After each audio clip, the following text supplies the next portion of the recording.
Estas casas no solo son consideradas las más escalofriantes de México, sino que también están envueltas en un oscuro pasado. Acompáñame a descubrir la historia detrás de ellas, los eventos paranormales que las rodean y la evidencia que las ha convertido en leyendas urbanas. La Casa Aranberry. Esta casa embrujada, marcada con el número 1026, es una de las más conocidas en la ciudad de Monterrey, Nuevo León. En el año de 1933, el señor Delfino Montemayor, junto a su esposa Antonia Lozano y su hija Florinda de 19 años, se mudaron a la ciudad de Monterrey, llevando consigo una pequeña fortuna que habían acumulado gracias a su dedicación y esfuerzo. El señor Delfino había conseguido un puesto en la fundidora de Monterrey y un día salió a trabajar, dejando a su esposa y su hija solas en casa. Unas horas después, mientras ambas mujeres se preparaban para salir de compras, recibieron una visita que cambiaría su destino.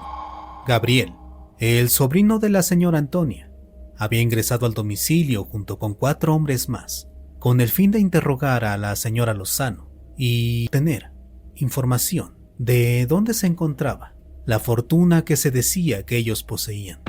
Al parecer, ninguna de las mujeres quiso confesar en dónde se encontraba la fortuna, por lo que fueron atadas, y Gabriel ordenó a los demás hombres que abusaran de ellas.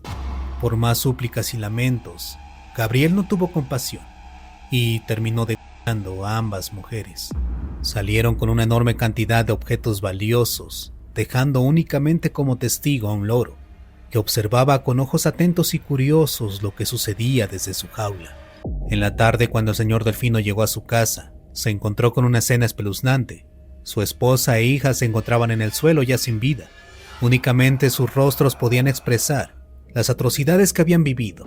Se dice que sus cuellos estaban cortados con una enorme profundidad, que su cabeza colgaba de su cuerpo.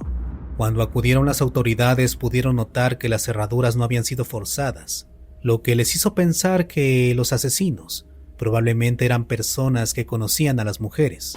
También pudieron notar que los cortes en los cuellos tenían una enorme precisión, por lo que llegaron a la conclusión que el que realizó el crimen era una persona que tenía experiencia en el corte de carne. La investigación estaba a punto de concluir, cuando el loro de la familia pronunció unas palabras que captó la atención de la policía. En repetidas ocasiones mencionó la siguiente frase: "No me mates, por favor, no me mates, Gabriel". Los investigadores le preguntaron al señor Montemayor si conocía a una persona llamada Gabriel, y él afirmó que sí, que tenía un sobrino llamado Gabriel, que tenía una carnicería a unas cuantas cuadras de su casa. Las autoridades se dispusieron a localizar a Gabriel. Cuando ingresaron a su domicilio, encontraron parte de las cosas robadas a la familia Montemayor. Inmediatamente Gabriel confesó quiénes eran sus cómplices, quienes fueron capturados y procesados. La sociedad indignada exigió justicia y los 4 hombres fueron condenados a muerte por la ley de fugas. Después de este trágico suceso, la casa fue abandonada. Varios vecinos han reportado haber escuchado gritos desgarradores que provienen del interior del inmueble. Algunos otros afirman haber visto siluetas pasar entre las ventanas, como si alguna entidad habitara ahí dentro. A pesar de los rumores y la mala fama que rodea este lugar, varios exploradores se han sentido atraídos por este sitio y han acudido con el fin de captar material paranormal. Algunos han tenido éxito, brindándonos material como el siguiente.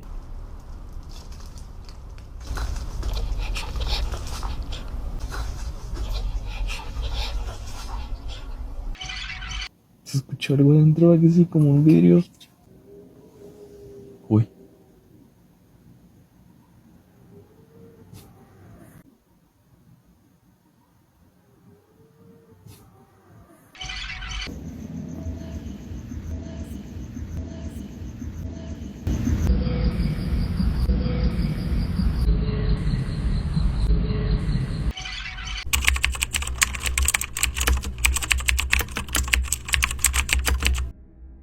¿Tú crees que la casa de Aranberry está realmente embrujada o simplemente se ha ganado esta reputación por su aterradora historia? Casa Mijangos. La historia de esta casa es totalmente real. Aquí habitó Claudia Mijangos, junto a sus 3 hijos, quien en un acto psicótico cometió uno de los crímenes más atroces que han sucedido en México. Claudia Mijangos, más conocida como la Hiena de Querétaro, era una esposa y madre amorosa. Daba clases de catecismo, ética y religión en la escuela donde estudiaban sus hijos, lo que le hacía parecer una persona devota, dedicada a su familia y a su comunidad. En 1988, Claudia comenzó a experimentar crisis psicóticas, decía escuchar voces y ser víctima de brujería. En una discusión con su esposo sobre Ramón, un padre con el que había tenido un romance, Claudia pareció entrar en una crisis mental. Después de la discusión le habló a su amiga para decirle que Mazatlán había desaparecido y que todos los habitantes de Querétaro eran solo espíritus. Esa noche, antes de dormir, Claudia tomó 3 cuchillos, se dirigió a las habitaciones de sus hijos y los asesinó despiadadamente. La amiga, preocupada por las declaraciones de Claudia la noche anterior, acudió a su casa la mañana siguiente, encontrándose con una escena espeluznante. Había sangre regada por todas partes y los cuerpos de los 3 niños estaban asesinados brutalmente. Los detalles de tal crimen son difíciles de describir. Solo puedo mencionar que uno fue mutilado. La más pequeña no puso mayor resistencia, posiblemente murió al instante, ya que el cuchillo entró directamente en su corazón. Su hija mayor trató de huir después de que se le perforó el pulmón. Durante su persecución por toda la casa, fue atacada en diversas ocasiones, y cuando ya no pudo sostenerse más, Claudia la arrastró hasta la recámara principal, y ahí, Claudia la abrazó y se quedó profundamente dormida. En su declaración, Claudia testificó que las voces que le susurraban al oído le decían que sus hijos eran demonios y que debía acabar con ellos, pues ellos eran los causantes de que no pudiera vivir junto al padre Ramón.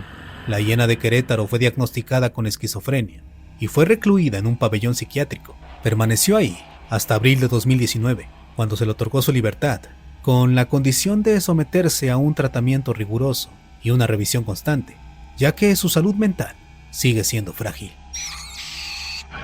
La casa donde sucedió este incidente quedó abandonada debido a los rumores de eventos paranormales que ocurren en el inmueble.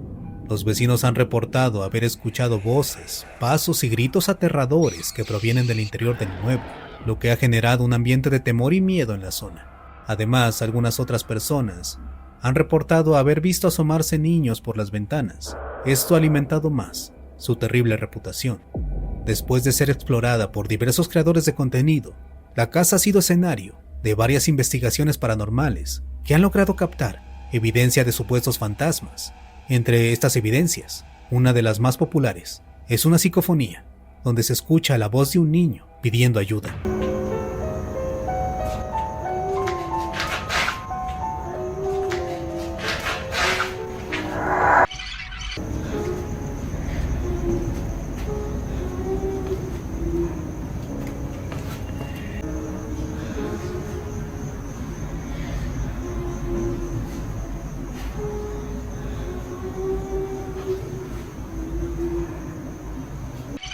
¿Crees que por su historia y las evidencias captadas, esta casa pueda ser una de las más terroríficas de México?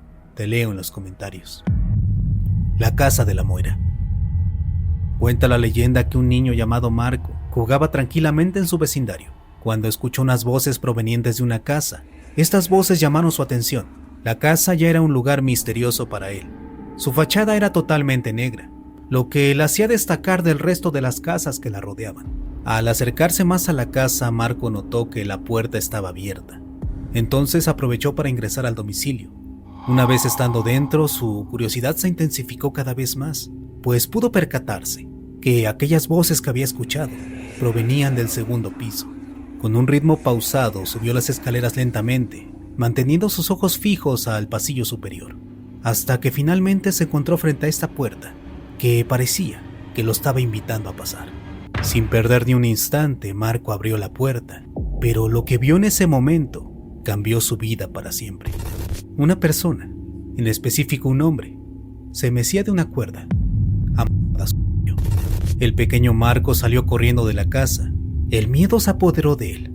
Su mente estaba invadida por esa imagen de lo que había visto, una visión que parecía haberse grabado en su memoria para siempre. 10 años después, Marco se encontró frente a la misma casa. No se sabe si fue coincidencia el destino o algo más oscuro lo que lo llevó de regreso. Y de nuevo, como en la primera ocasión, Marco ingresó a la casa y se dirigió a la habitación, aquella habitación donde había visto a aquel hombre años atrás, y al estar ahí, revivió aquella escena que había presenciado en su infancia, con la diferencia de que ahora el hombre que colgaba de la cuerda era él. Algunas personas indican que Marco fue poseído por una entidad oscura que lo llevó de nuevo a ese lugar, mientras que otras sugieren que el hombre que vio cuando era niño posiblemente era una visión de su propio destino. La casa se convirtió en un imán para aquellos que buscan experiencias sobrenaturales, atraídos por esta historia. Incluso algunos dueños ofrecieron recorridos por la propiedad. Los testimonios de los visitantes son inquietantes. Algunos afirman haber visto figuras sombrías recorriendo las habitaciones, otros haber escuchado sonidos inexplicables, y muchos más haber experimentado una sensación de miedo y ansiedad. La situación se volvió cada vez más inquietante cuando los visitantes comenzaron a reportar experiencias de posesión mientras se encontraban dentro del lugar. Estos testimonios, aunque son difíciles de verificar, fueron lo suficientemente alarmantes para que los dueños cancelaran de inmediato los recorridos. Actualmente la Casa de la Moira es una residencia privada, lo que significa que su acceso al público está estrictamente restringido. Solo los dueños pueden confirmar si la reputación de la casa como lugar embrujado es real o si solamente se trata de una leyenda creada por el folclore mexicano. ¿Habías escuchado hablar de este lugar? La casa de Fidel. Esta casa se convirtió en un escenario de terror, donde hechos espeluznantes permitieron la entrada a entidades demoníacas que se adueñaron de ella. La leyenda cuenta que esta casa fue habitada por un joven de 19 años llamado Fidel y sus dos abuelos. Fidel perdió a sus padres en la adolescencia. Esto desencadenó una rebeldía que lo llevó a rodearse de malas amistades, y dentro de este círculo conoció a personas que estaban vinculadas a una secta satánica, y pronto Fidel formó parte de la misma. Muy pronto, la casa de los abuelos de Fidel se convirtió en un punto para rituales satánicos. Con el tiempo, los rumores se fueron extendiendo, pero los vecinos jamás reportaron nada, probablemente por el miedo que inspiraba esta situación. Un día, el olor que provenía de la casa era tan intenso que los vecinos no pudieron ignorar más y reportaron a las autoridades, quienes inmediatamente acudieron al domicilio para investigar. Al ingresar a la casa, las autoridades siguieron el olor hasta topar con una habitación, en donde encontraron a los dos abuelos de Fidel, recostados en su cama, sin morir. Al parecer, los abuelos de Fidel habían sido víctimas de un ritual satánico. La escena era espeluznante. Ambos abuelos se encontraban recostados en su cama, totalmente desnudos, y con una cruz clavada en el pecho. Continuaron con la búsqueda, y en otra habitación encontraron el cuerpo de Fidel, que se encontraba colgado de una lámpara, y en la parte de abajo tenía una nota que decía lo siguiente: Señor, perdóname, pero no podía dejar a mis abuelos con este sufrimiento. Después de este hallazgo, la casa quedó abandonada durante un tiempo, pero posteriormente, varias familias intentaron habitarla, ninguna con éxito, pues fueron perturbadas por entidades malignas que, según se cree, habitan este lugar. Algunos exploradores que han ingresado al domicilio han captado imágenes de caras demoníacas en varias partes de la casa. Una de las transmisiones más conocidas en la casa de Fidel fue cuando Juan Ramón Sáenz, en su programa La Mano Peluda, realizó una transmisión en vivo, ingresando al lugar junto con su equipo. En un momento Juan Ramón se sintió tan alterado que tuvo que retirarse de la casa. En sus declaraciones posteriores relató que el frío de la casa era totalmente diferente al de afuera y que ahí dentro se emanaba un ambiente aterrador. Yo no sé qué va a pasar, Modesto. En realidad tengo mucho miedo, o sea, no puedo mentirles. Tengo mucho miedo. Hay unas inscripciones pues muy raras, yo no sé, dice el profesor Maris, el doctor, que son muy poderosas, yo no sé. Mira, yo la verdad tengo muchas náuseas, estoy mareado, y la verdad tengo mucho miedo. ¿Sabes qué? Dame 15 minutos, por favor. Dame 15 minutos para organizarnos otra vez aquí. No sé, o sea, me siento con náuseas, tengo ganas, la verdad, de vomitar, estoy muy mal, o sea... Es un efecto normal, estoy sudando frío y no sé, ¿qué es eso, doctor? O sea, me estoy yendo muy mal, me duele la cabeza. Cuando estoy en la cabina y escucho situaciones que me platican, obviamente las creo, obviamente me las imagino, pero créanme que es un mundo de diferencia el estar escuchándolas y el estarlas viviendo en carne propia. De acuerdo a las leyendas y experiencias que se han vivido ahí dentro, la casa de Fidel probablemente sea una de las más embrujadas y aterradoras de la Ciudad de México. ¿Tú qué opinas? Si te ha gustado este tipo de contenido, no olvides suscribirte. También puedes dejarme un comentario y un me gusta. Sin más que agregar, me despido. Nos vemos hasta la próxima. Adiós.